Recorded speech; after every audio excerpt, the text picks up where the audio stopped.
So when I went to a YouTube shopping event in October, they gave us lots of really cool goodies to try and see what we like. And one of them was this precision makeup brush kit from BK Beauty. Super cool. Well, I knew that my daughter-in-law wanted to up her makeup game and wanted some new brushes. But because I sew, I don't want to just give it to her in this box. I want to make a roll-up for her because she travels a lot. So I want to make somewhere for her to store these brushes and other brushes or pieces of, makeup supplies that are long and skinny. So that is what I'm going to show you in this video today. If you are interested in doing the same and you want to take a look at these brushes, you can find them in the product links. To learn more about these brushes, thank you very much, BK Beauty. Now let's go make a really cool case for this. Let's take a look at the supplies. You're going to need an outside fabric, an inside fabric, a piece of fusible fleece, 2 pieces of fabric to make the ties, or 2 pieces of ribbon, rotary cutter, cutting mat, ruler, matching thread, pins or clips, and either a turning tool, or I'm going to show you a trick about how to get really good corners turned without a turning tool and with a piece of thread. So stay tuned for that. The other thing I'm going to show you is 3 different ways to make these ties. One is just with ironing, iron press, iron press, iron press. Another one is using a number 25 bias tape maker. And the third way, which I love, is how to use this fabric tube maker. This is from Clover. It's originally designed for jelly roll rugs, so it is fat enough that you can have fabric and batting go through there, but we're just going to use it for the fabric. So really excited to share that with you as well. Let's get a little bit more specific. For the ties, because I'm going to make them, I have 2 strips that are 2 1/4 inch wide by 19 inches long. Now, if you wanted to use some leftover 2 1/2 inch pre-cuts, you can totally do that. It is just going to make like an 1/8 of an inch difference on how wide your ties are. So no worries at all with that. And then I'm going to be showing you how to do a holder with non-directional fabric. So I'm using a solid on the outside, a print on the inside. There's no up or down. So both of these are 16 inches wide by 18 inches high. Then I'm going to be using Fusible Fleece. This is cut to 15 3/4 by 13 1/2. Now you can take notes and write this all down, or I also do have a detailed PDF that you can purchase from my Etsy shop. There will be a link on the video and below the video in the description if you want to have that. It will also show you how to make this with directional fabric. The first step is going to be to adhere the fusible fleece to either the outer fabric or the lining. I usually do it to the lining just in case there's ever any little bubbling. So we're going to head to the ironing board and get that done. So now I have my fusible fleece on my ironing station, and I use usually the Pella 987F. Make sure you read the directions. I want an extra strong bond. So what they tell me to do is put my fleece down first and my fabric on top. But I'll flip it before I iron, but I want to make sure I have it in the right position. So I'm taking my lining wrong side up, and then I'm going to put the fusible fleece down. Now, if you put it in the wrong direction, you've got like an inch, 1 1/2 on each side. That means it's incorrect. You want it to only have about 1/8 of an inch on each side and the top. This bottom part I left without fleece because the first one I made, I felt it was a little bit too bulky having the fleece in the front of the pockets. I thought having it in the back was going to be plenty, so this is how I decided to write this pattern. So now that I have it positioned with the scratchy fusible part on the wrong side of the fabric, I'm going to just very carefully turn it over so that we have the fleece with the fabric on top. Then I'm going to cover it with a pressing cloth. If you've never used one of these before, it's basically a very thin piece of cotton. You can buy it. It's called a pressing cloth, or you can just use a piece of your own thin cotton. So it also says to wet your pressing cloth. I love these little mister bottles. You can get like 2 for about $9 on Amazon. I'll throw a link in the description if you want one of those. I also use them for starch. So now all I'm going to do is I'm going to be very patient and press across the entire area where my fleece is. It says to press firmly, about 10 to 15 seconds on each section, making sure you're overlapping. Having this fabric wet also makes it easy to see where you've been because it will dry. Then you can kind of pull that up and see if it's connected. The edges are usually your biggest problem. So if your edges are good, you're probably good to go. So now I have my fleece nicely fused onto the back of my lining. So I'm going to set that aside. Now let's look at the 3 ways I promised to show you how to make these ties. First one is just going to be with an iron. So what you're going to do is you're going to put it wrong side up. I'm going to fold down about 1/4 inch on one end and press. I'm also going to be using my clapper for this. It is basically an unfinished piece of hardwood. If you wanted to make your own, you could, but you want hardwood. Nothing that's going to warp when moisture and heat gets in there. And it just helps absorb the heat and really press those seams well. So now we're going to fold these long edges together, wrong sides together, and press. So we're basically folding it in half and pressing the whole length. Then I just run my clapper across that. It'll cool it off. It'll make that a better crease. Next, we're going to open it up. Now we're going to press each of these edges right into that crease that we just made, making sure you don't press out that crease. So you just want to press at an angle from each side. And we're going to go all the way down. So basically, you're making the raw edges meet in the middle. And we can do this just like I'm showing you, just with an iron and pressing the entire length 3 times. Or you can use a Baste tape maker, and I'm going to show you how to do that in the next step, but we're going to finish this completely ironed version first. Then the final step is to just refold it on that first fold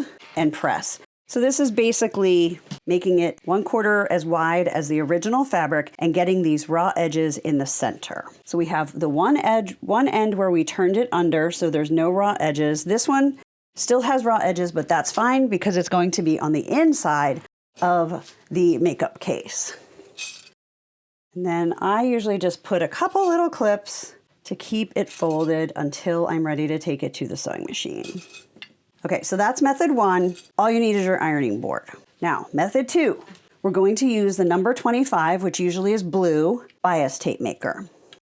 And this gets us through those first 3 steps in one fell swoop.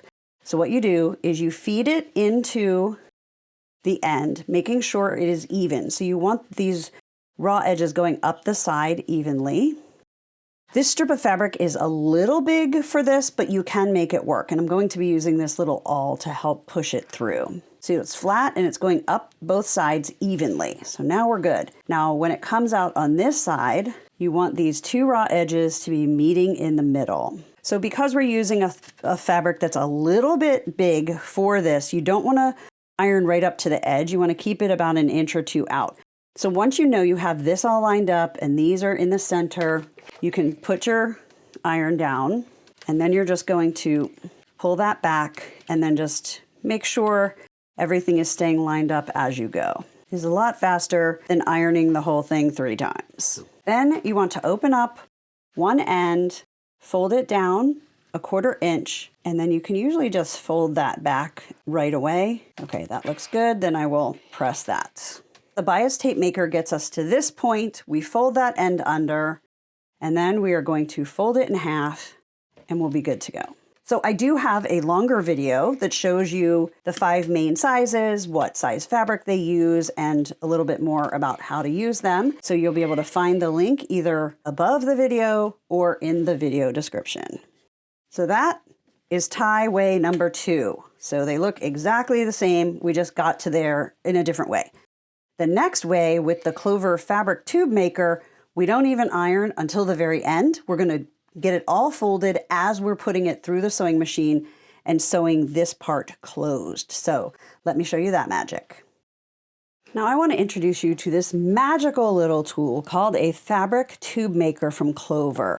So if you've ever seen rugs like this where it's tubes of fabric and they go around and around and they're sewn together, this is a tool that people will use for that. But I found a couple other good uses for it, including making the ties for this makeup bag.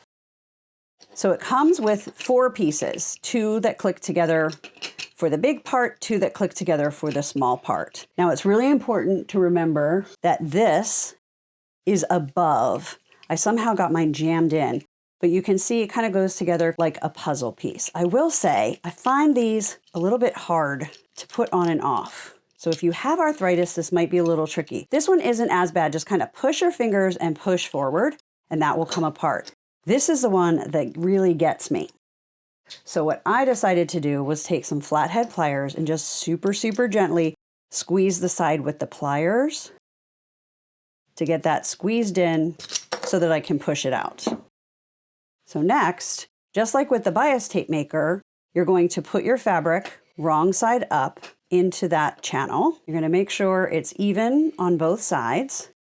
Then you're going to take this, you're going to slip it in until it clicks and keep it up. You can see there's quite a bit of space because it's designed so that you can have batting in there too.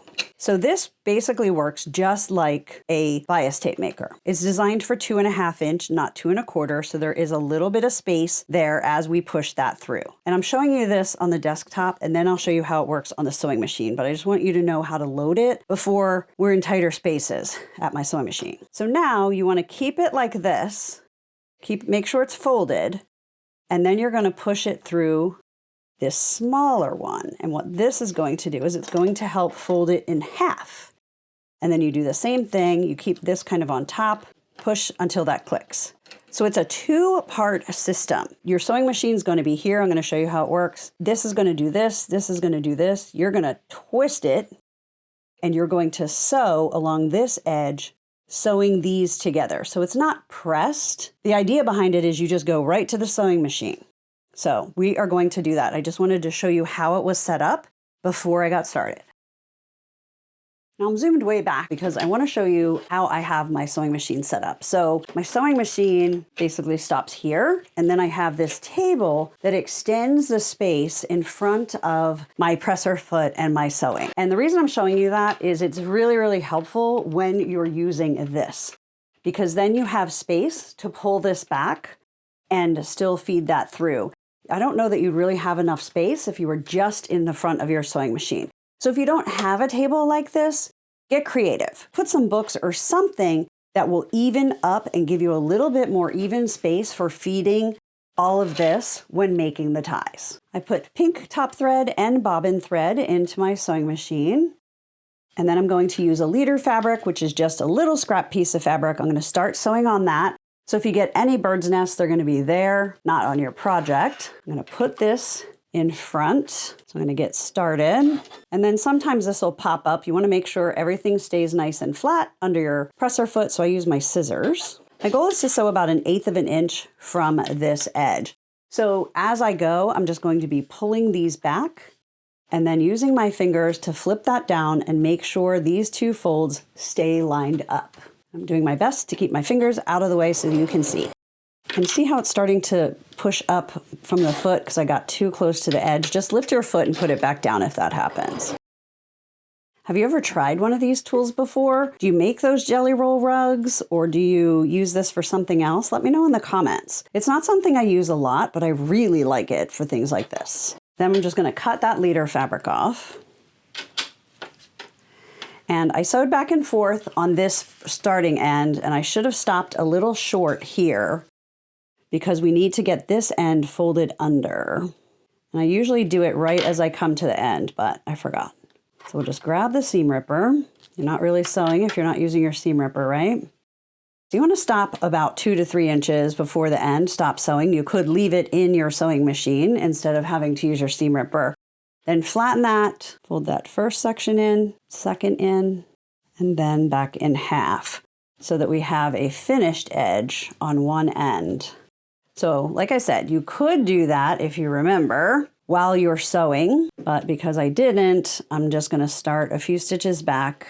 And I'm going to hold it down with the scissors so I don't sew my finger. So now we have that. I'm just going to take it to the ironing board and iron that flat. Now you can leave your ties like this, just sewn on the one side. If you prefer the look, you can sew down the other side as well. That's totally personal preference. If you want to do these fast, just sew the one side. If you like the look of both sides, go for it. So here are the 3 ties that we made, and I left these 2 just sewn on one side and then did this one on both sides, just so you can see the difference and decide which way you would want to go when you make your makeup brush holder. I'm going to use the ones that were sewn just on one side. So our next step is to take the lining where we have the fleece on the back, and remember the fleece is butted up to the top. So I'm going to turn it over this way, and this is the top. Now we're going to take our 2 ties and find the raw edges. And I do like to have the seams on the same side when I attach these. Now we're going to measure 8.5 inches down and clip and baste the ties in place. So I stitched about 1/8 of an inch from the edge so that that won't show once we sew this whole thing together. Next, we're going to be putting the outside fabric, the pink, on top of this, but you'll notice these are hanging off the edge. So you just want to fold them back so that they're not going to be in the way when we clip and pin and sew all the way around. Just want to get them kind of flat, make sure they're not getting over to this edge. You want them to just be in the middle. Now the fleece is here, which means this is going to be the pocket section. So we're going to leave about 4 to 5 inches open here, because that will be the least noticeable when we turn and close that if you don't get that sewn over perfectly. Now we're going to put these right sides together, matching all the edges. Now sometimes when you add fusible fleece, the size gets a little bit different. The fabric might shrink up a teeny bit. It is not a big deal because, you know, we're not making clothes. So it's not going to mess up the project, but you want to make sure everything is the same size when you sew it, because we are going to use 1/4 inch seams. So what I like to do is just put 4 clips so I know it's held in place and these straps are right, and then I turn it over. Because if anything's going to be smaller, it's going to be this lining. I'm also going to sew around with the fleece side up. I feel like that's less stress on the feed dogs. I don't even know if that's a thing, but I feel like it's a thing. So I'm going to put a double clip where I want to stop, because I'm going to leave a hole open here. But before I do that, I'm going to trim this little piece off of the outer fabric so that it is even with that lining. So now we're just going to sew all the way around, leaving a space open here. But if you recall from the beginning, I told you I was going to show you a trick for how to get these corners better than just sewing, turning, and cutting. For that, you just need a couple pieces of thread. So I usually take a thread that is pretty bright, is different from the fabric that I'm using, so it's easy to see, and that I don't use very often.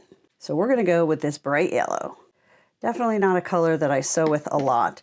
So I've just cut 4 pieces, I don't know, maybe 8 to 10 inches long. And when we're at the sewing machine and we get to a corner, I'm going to show you how we're going to use those. So I'm starting pretty close to this corner, and I'm going to do 1/4 inch seams. So instead of sewing all the way to a 1/4 inch from this edge, I'm going to stop about 1 stitch shy of a 1/4 inch. I'm going to lift my foot, and I'm going to take one of the yellow threads, and I'm going to just put it in between those 2 pieces of fabric. I'm going to take this clip off too, just so I can get under this a little bit better. I'm going to hold that thread so that I can feel it right up against the needle. And I'm going to put the foot back down. I'm going to take 1 stitch. Then I'm going to lift, and I'm going to pivot. Now I'm going to take both ends of the thread. You don't want to pull one or you will undo this whole process.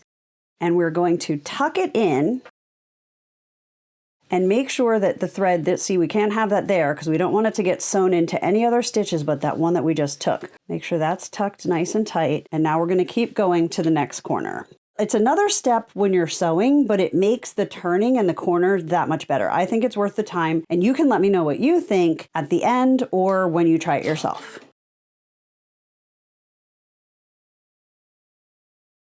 Now I've gotten back to the 2 clips, which is to remind me that I need to stop sewing close to here to leave space for turning. Now we'll take it and we'll clip those corners, and I will show you the magic with that yellow thread. I forgot to hit record again. Okay, so I clipped the corners, making sure not to go too close to the thread. And now I'm going to turn it right side out and show you the trick with the yellow thread for getting those corners out. All you do is you hold both sides of the thread and you give it a little tug, and look at that.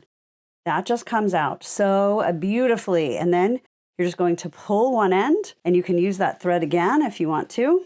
And you're just going to do that to all 4 corners. It is so much easier than taking a turning tool and making your way in there, and it's going to give you a much sharper corner. This is my new favorite way to do it. Like I said, it takes a little bit longer at the sewing machine, but look at the result you get and how quick and easy that is. So you're spending your time one place or the other.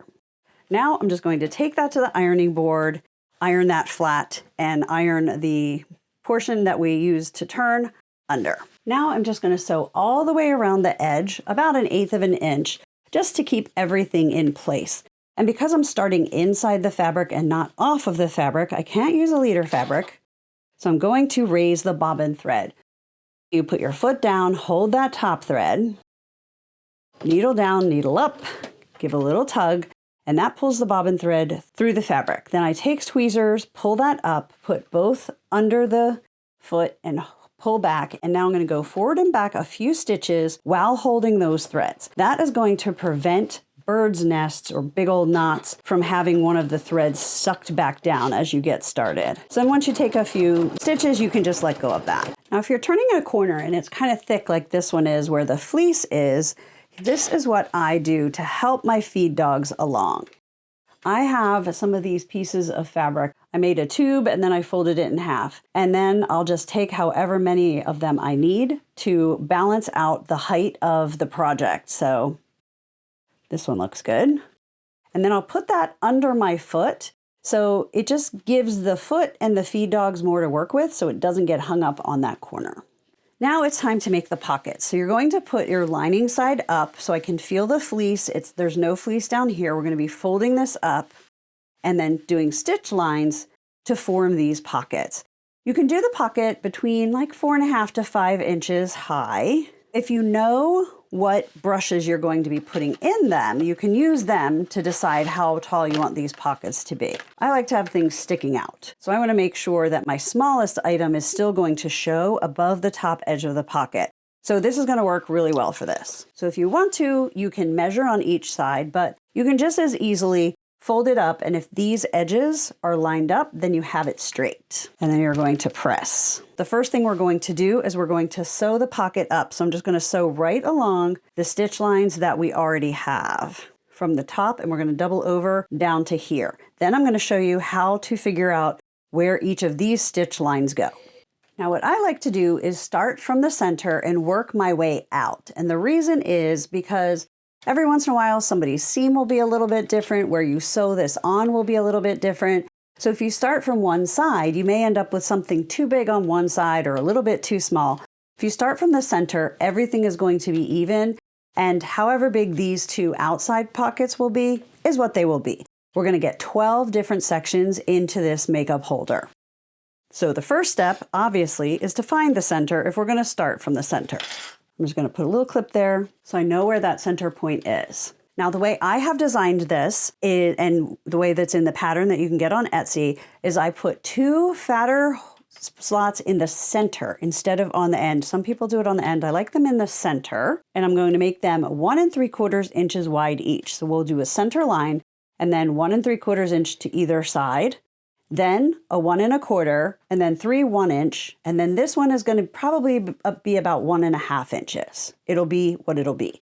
I always like to start sewing from the folded edge and then ending by doubling back over this top part. You can either draw lines where you want them with a pencil, a chalk line, a heat erasable pen. I like to use the seam guide that comes with your sewing machine. So what you do is you put it, look in your manual, because yours might work a little bit differently, but usually it goes through the foot somehow.